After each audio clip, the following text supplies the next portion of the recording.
कुछ महीने पहले की बात है, एक इंटरव्यू में बजाज के जो सीईओ हैं कहा था कि हम कई सारी पल्सर लेकर इंडियन मार्केट में आने वाले हैं। और पिछले कुछ दिनों से हम बात करें या पिछले कुछ हफ्ते 10 दिनों से बात करें, बजाज लगातार कुछ ना कुछ अपडेट लेकर आ रहा है अपनी पूरी पल्सर सीरीज में। हालांकि अभी देखा जाए बजाज के पास में लगभग 10 से 12 अलग अलग पल्सर में वेरिएंट देखने को मिल जाते हैं। उसी में कंपनी अपडेट लगातार कुछ ना कुछ कर रही है। नमस्कार दोस्तों, मेरा नाम है शुभम और आज मैं आप लोगों के लिए लेकर आ चुका हूं बजाज की पल्सर N160। यहां पर मैं इस बाइक के बारे में बात करने वाला हूं, इसका रिव्यू करूंगा डिटेल में, क्या प्राइस है, क्या स्पेसिफिकेशन है, क्या अपडेट आया है, क्या यहां पर चीजें और बेहतर की जा सकती थी।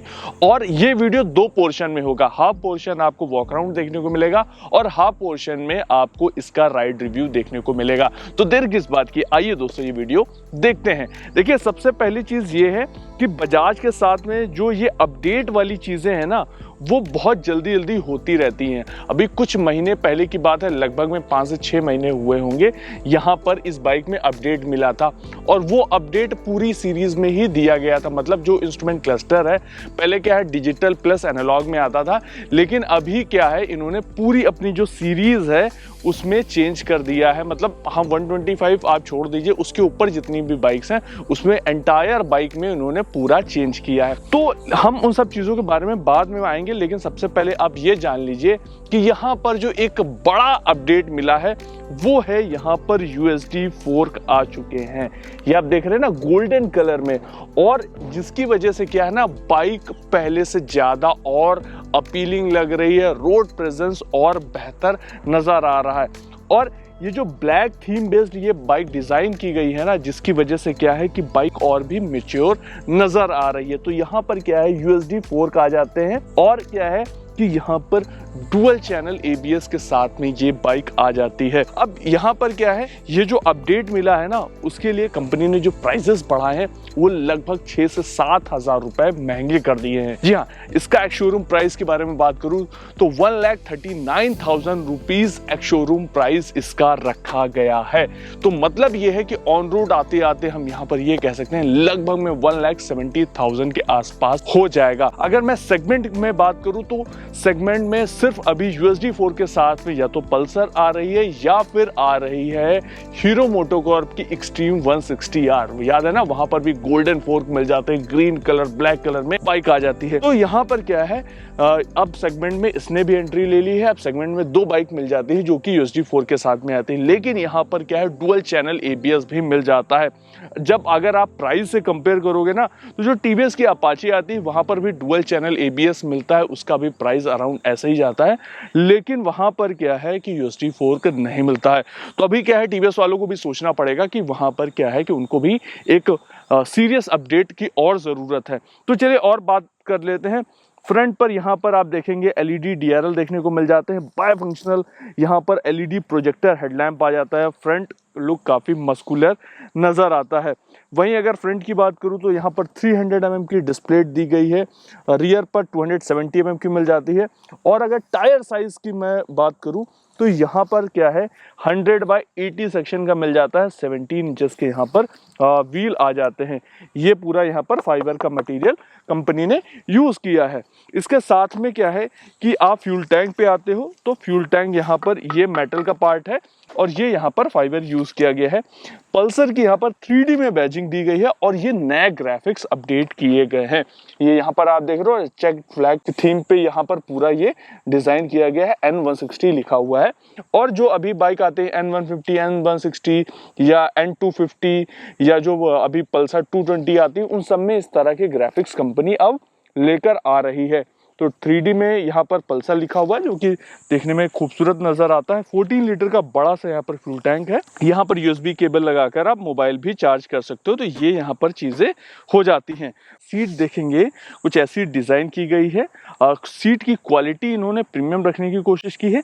लेकिन यहाँ पर आप देखो ये जो कर्व है ना, जब आप लॉन्ग राइड कर रहे होते हो तो थोड़ा सा आपको ये परेशान कर सकता है। परेशान कैसे करेगा, क्योंकि ये अगर फ्लैट सीट होती है तो आप अपने हिसाब से से बैठ सकते हो। लेकिन यहाँ पर क्या है, ये कर्व की होने की वजह से ये आपको हल्का सा लीन रखेगी, जिससे क्या है थोड़ी सी आप इशू आप महसूस करोगे। हाँ, शॉर्ट राइड के लिए कहीं दिक्कत नहीं आएगी। अंडर बेली एग्जॉस्ट दिया गया है। चलिए एग्जॉस्ट साउंड भी आपको नोट करा ही देता हूँ कि कैसा इसका एग्जॉस्ट साउंड है।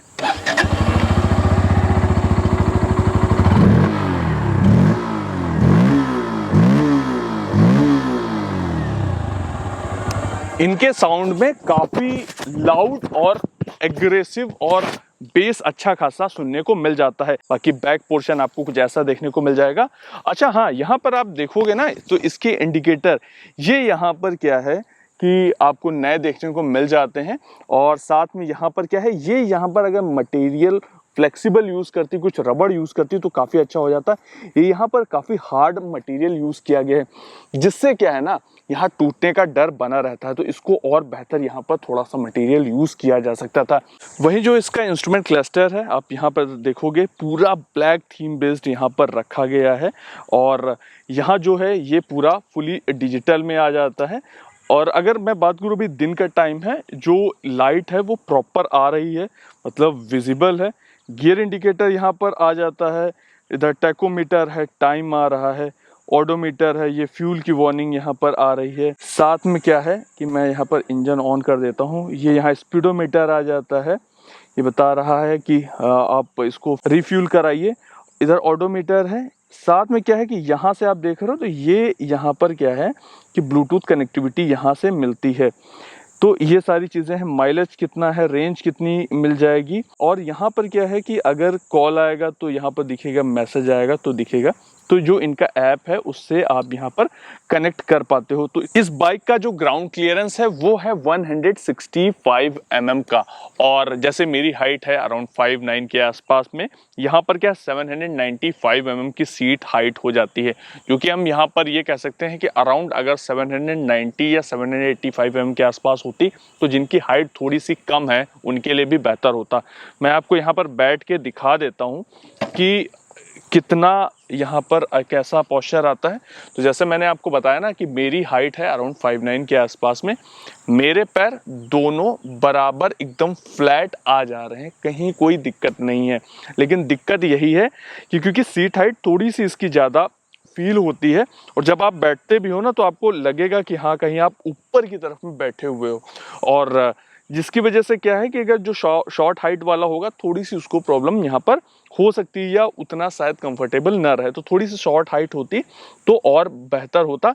लेकिन अगर मेरी हाइट का बंदा है या मुझसे थोड़ा सा ज़्यादा है ना, वो बहुत आसानी से वो फील करेगा काफ़ी स्पोर्टी, क्योंकि यहाँ पर क्या है हल्का लीन होना पड़ता है। और जो हैंडल की पोजिशनिंग है वो थोड़ा सा राइडर की ओर है, जिससे क्या है कि वो काफ़ी स्पोर्टी यहाँ पर फील करेगा।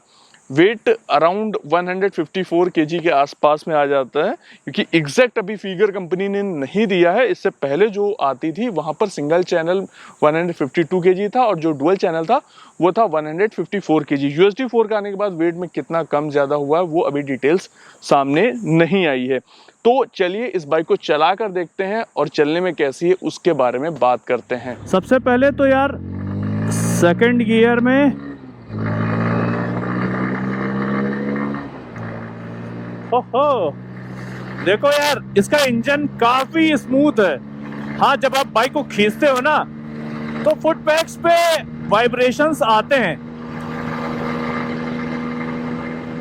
106 107 मतलब चौथे गियर में चली गई। तो बाइक का जो परफॉर्मेंस है ना वो थर्ड गियर और फोर्थ गियर में अच्छे से आता है। फर्स्ट गियर सेकंड गियर में थोड़ा सा टाइम लेती है। फिर क्या है कि बाइक थर्ड और फोर्थ गियर में काफ़ी अच्छे से काम करती है। चलो ब्रेकिंग देखता हूँ। ब्रेकिंग डुअल चैनल ABS है। ब्रेकिंग तो काफ़ी अच्छे से यहाँ पर काम कर रही है। अच्छा, एक चीज़ है कि ये जो यहाँ पर हैंडल है ना, ये थोड़ा सा जो पास में रखा गया है, इसकी वजह से क्या है थोड़ा सा आपको और कॉन्फिडेंस आता है। और जैसे मैं बैठा हुआ हूँ, जो इसका सीट है, तो सीट पे क्या है कि आपको ऐसा फील कराएगा थोड़ा सा कर्व आपको बैठना पड़ रहा, मतलब हल्का सा लीन होना पड़ रहा। तो सीट, जो बात मैं पहले कह रहा था कि अगर सीट फ्लैट होती काफ़ी अच्छा हो जाता। तो हैंडलिंग पे यहाँ पर काफ़ी कॉन्फिडेंस मिलता है। और साथ में मैं आपको बताना चाहूँगा यहाँ पर क्या है 16 PS की पावर मिलती है और 14.65 Nm के आसपास यहाँ पर टॉर्क मिल जाता है। 5 गियर ट्रांसमिशन के साथ में आ जाती है बाइक। अच्छा, जो यहाँ पर ये क्लच लीवर है ना, मतलब क्लच इतना सॉफ्ट है कि मैं अगर कंपेयर करूँ सेगमेंट में 160 सीसी सेगमेंट में जितनी बाइक्स आती है उसमें जो क्लच का परफॉर्मेंस है इसका बहुत ही शानदार है। यहाँ पर मुझे कोई भी इशू नहीं हुआ। अच्छा, बहुत ज़्यादा अभी क्या है कि धूप है, लेकिन यहाँ पर जो इसका इंस्ट्रूमेंट क्लस्टर है वो विजिबल है। हाँ, जो छोटे वाले फॉन्ट हैं वो थोड़ा सा आपको ज़्यादा ध्यान देना पड़ता है, तब आपको यहाँ पर दिखाई देता है। तो देखो है क्या कि मैं हाईवे पर चेक कर रहा हूँ बाइक को, तो सस्पेंशन उतना ज़्यादा तो मैं टेस्ट नहीं कर पाऊँगा, लेकिन जो थोड़े बहुत पैचेस हैं उस पर झटके महसूस उतने नहीं होते हैं, यानी जो सस्पेंशन है वो अच्छे हैं। हालांकि 100 सीसी में 110 सीसी में तो इनको महारत हासिल है सस्पेंशन में। जो प्लेटिना वगैरह में सस्पेंशन देते हैं वो बहुत ही गजब के देते हैं, लेकिन हाँ यहाँ पर ये कह सकते हैं कि इसमें भी इन्होंने काफ़ी अच्छा काम किया है, बहुत ज़्यादा झटके महसूस नहीं होते हैं। 5th गियर में हूँ और अराउंड 40 to 50 kmph की स्पीड पे मैं चला रहा हूँ, तो बाइक बंद नहीं हो रही। मतलब सिटी में अगर आप हो तो बार बार आपको गियर शिफ्ट करने की ज़रूरत नहीं पड़ेगी, तो यहाँ पर ये भी चीज़ हो जाती है। बाकी अगर मैं बात करूँ कि अगर थोड़ा सा और क्या यहाँ पर बजाज बेहतर कर सकता है, तो वो है कि जो इनिशियली जब आप बाइक को उठाते हो तो थोड़ा सा टाइम लेता है, तो यहाँ पे थोड़ा सा अगर कंपनी और इंजन को ट्यून कर देना तो फिर मज़ा आ जाए। ओवरऑल इंजन वाइज बाइक अच्छी है, मतलब स्मूथ इंजन है, बहुत आपको बिल्कुल लाइटर वाइब्रेशन फील होते हैं जब आप बाइक को खींच रहे होते हो। बाकी हैंडलिंग जो कि मैंने आपको बताई, यहाँ पर कुछ ऐसी हैंडलिंग रखी गई है और हैंडल की पोजीशनिंग थोड़ी अपराइट है, ऊपर की तरफ में यहाँ पर रखी गई है। जय बजरंगबली। तो इस तरह की चीज़ें हैं। टैंक मस्कुलर लगता है, आराम से 2 लोग बैठ के आप राइड कर सकते हो 100 किलोमीटर्स तक। लेकिन उसके बाद में क्या है, अगर थोड़ा सा पीछे होकर बैठते हो तो आपको आगे की तरफ में सीट इसकी झुका देती है, जिससे क्या है ना कि आपको कहीं बैक पेन ज़रूर होगा। अच्छा, अंडर बेली एग्जॉस्ट दिया गया है, जिससे क्या है कि कहीं कोई इशू है नहीं। हाँ, थोड़ा बरसात में थोड़ा जहाँ पानी वानी भर जाता है वहाँ थोड़ा हम कह सकते हैं, अदरवाइज़ क्या है साउंड भी काफ़ी एग्रेसिव आता है। तो ये चीज़ है, बहुत ज़्यादा लीन नहीं होना पड़ता, लेकिन जो कमर के पास से जो लीन होना पड़ता मतलब बैक से, वो मुझे लगता है थोड़ा सा यहाँ पर बेहतर किया जा सकता था। तो 160 सीसी के हिसाब से एक बार आप इस बाइक को भी ट्राई कर सकते हो। काफ़ी अच्छा काम बजाज ने इस बाइक के साथ में किया है इंजन वाइज। बात करें इस बाइक के माइलेज के बारे में तो हम यहाँ पर ये कह सकते हैं अराउंड 40 to 50 kmpl के बीच में इसका माइलेज जाएगा। बाकी डिपेंड करता है आपके चलाने के ऊपर, लेकिन ये है कि सिटी में चलाने के लिए बाइक काफ़ी सही रहेगी। और ये है कि बजाज को थोड़ा सा समझना होगा कि भाई जो इनके प्रीवियस बायर हैं उनको भी थोड़ा सा टाइम मिले, क्योंकि जैसे अभी थोड़े दिन पहले इन्होंने बाइक में अपडेट किया था, बाइक लोगों ने परचेज़ किया होगा, अब थोड़े दिन के बाद सडन यहाँ पर फिर से अपडेट आ गया है, जिससे क्या है कि जो दूसरे जो बायर हैं जिन्होंने अभी हाल ही में जो बाइक परचेज़ की होगी इससे पुराना वेरिएंट, उसकी वैल्यू कहीं ना कहीं कम होती है।